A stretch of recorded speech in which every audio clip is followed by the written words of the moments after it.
Next week, the union will be meeting with Deliveroo, and they've asked me to make this quick video to tell you guys what we are planning to speak to the company about. If you didn't know, we meet with the company once a quarter, and we speak to them about all sorts of issues that riders have been telling us about, with the aim to get your voice across to the company and try and improve things within the app and for people delivering on a day-to-day basis. So the first thing we'll be speaking about is pay, and more specifically expenses.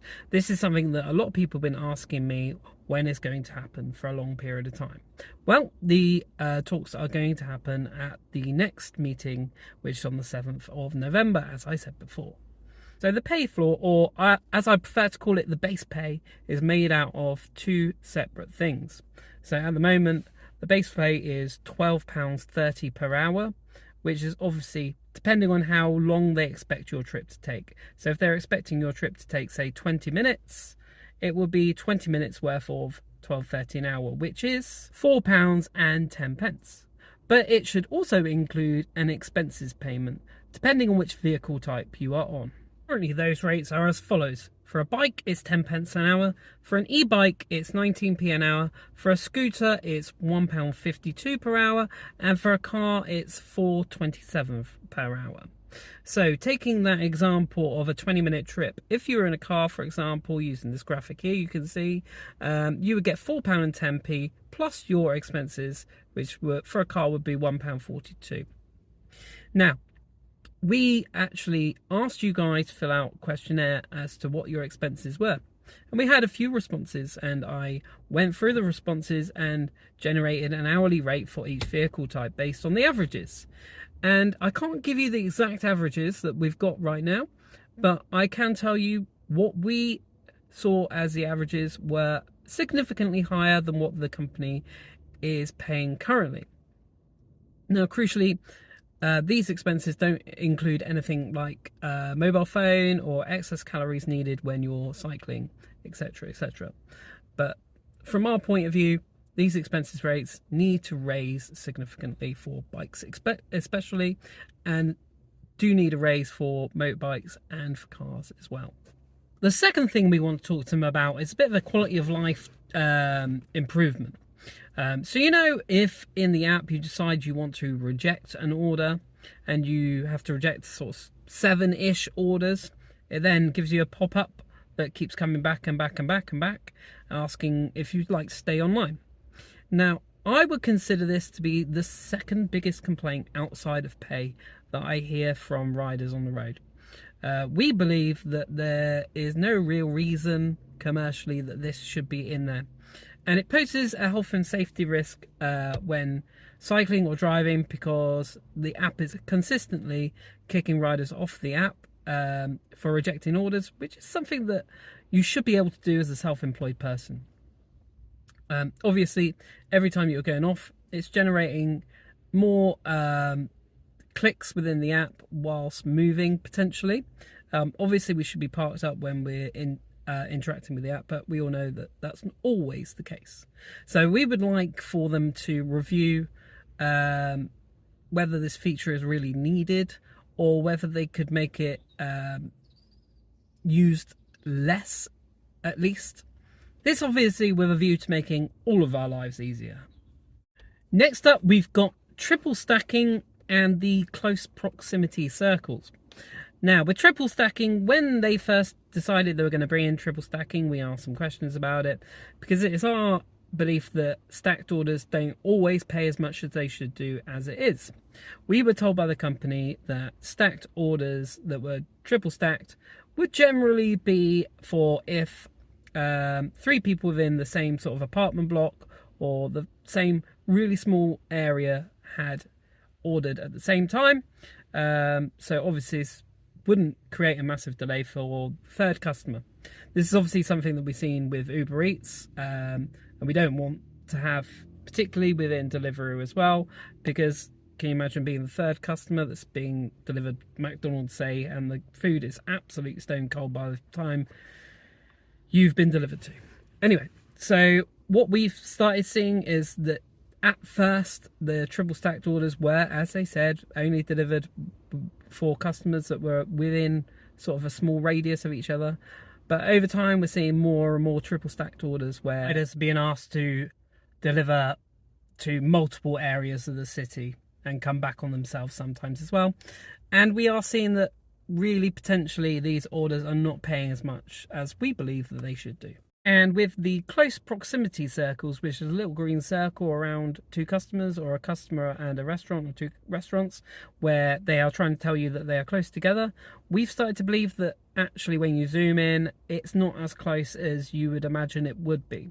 So we're going to ask some questions about whether there's a minimum distance, and potentially whether riders are maybe being a bit misled by these circles. Next up is one that we've been asking for quite a lot, and we're going to ask again.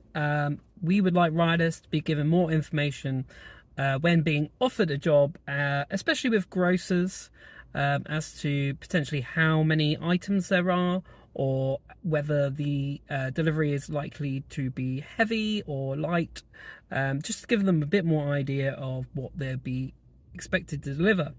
I can understand the company don't necessarily want to give you all the information of what's in the order because they're worried about theft, but I think as a minimum they should be saying, okay, well, this delivery is going to be sort of 30 items, this delivery is going to be 20 items, or is likely to be a heavy delivery, so that if you're on a bicycle and you've got back problems, let's say, for example, you know that you don't necessarily want to do that order.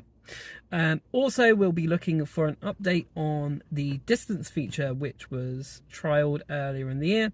Obviously, the trial was paused because the feature wasn't quite working as we had hoped it would.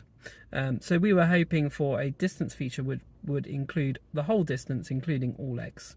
Unfortunately, what we were given was a distance feature which gave you just the leg from the restaurant or the grocer to the customers.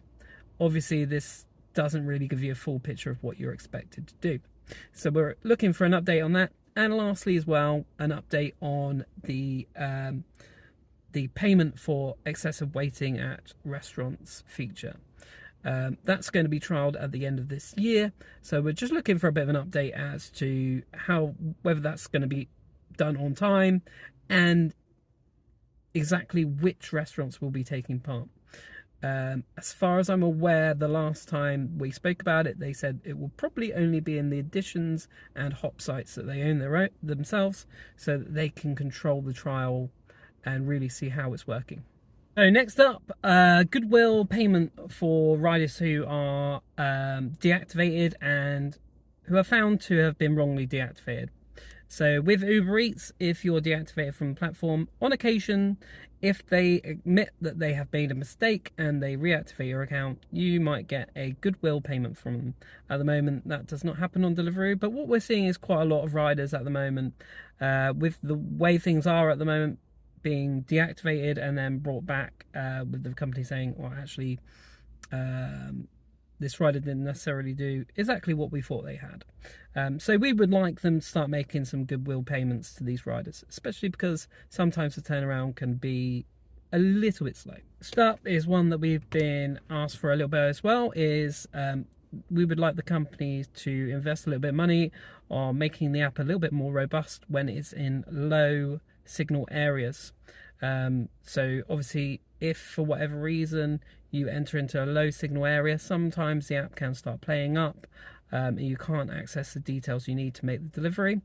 So we would like for the company to invest a little bit more money on this, so that the app can maybe save these details for you without you needing to necessarily always connect to the internet for this purpose. Next up, we're going to talk to them about the Vodafone outage. Now, we have already spoken to them briefly about this, but we want to make sure that there's confirmation that anybody that was stuck with an order that they couldn't deliver because of the Vodafone outage will not be penalised for this. And going forwards, if there's any other outages or any other issues like this, like flooding, etc., and a rider is stuck, that they definitely will not be penalised for not making a delivery when it is completely not their fault. The last one is one that is more my one than anything else, is data. So I would like more data transparency from the company. When I worked in restaurants, we were given quite a lot of data from the company, a massive Excel spreadsheet with all sorts of things that you could start to analyse and figure out whether you are best being open at particular times on the app, etc, etc. Loads of different bits of data points anyway. We feel like riders are given little to no information about their earnings, so we would like the company to maybe think about investing in giving riders more information, such as which restaurants are likely to be busier at which times, which restaurants have got higher waiting time averages,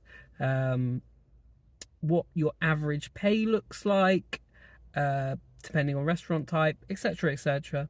There's an endless stream of data points that we could ask for, so we're going to ask them for as much data as we can get for you. Obviously this is just one of 4 meetings a year, and we do email them constantly as well. If there's anything that you can think of that I've not spoken about today that you really want to have spoken about at the next meeting, then please pop it in the comments down below, and I shall keep an eye on those comments, and we shall hopefully speak to them again in 3 months' time, and maybe we can bring that one up as well. But obviously, if we've already spoken to them about it and they've already given us an answer, then I'll do my best to reply to you and give you that answer as well.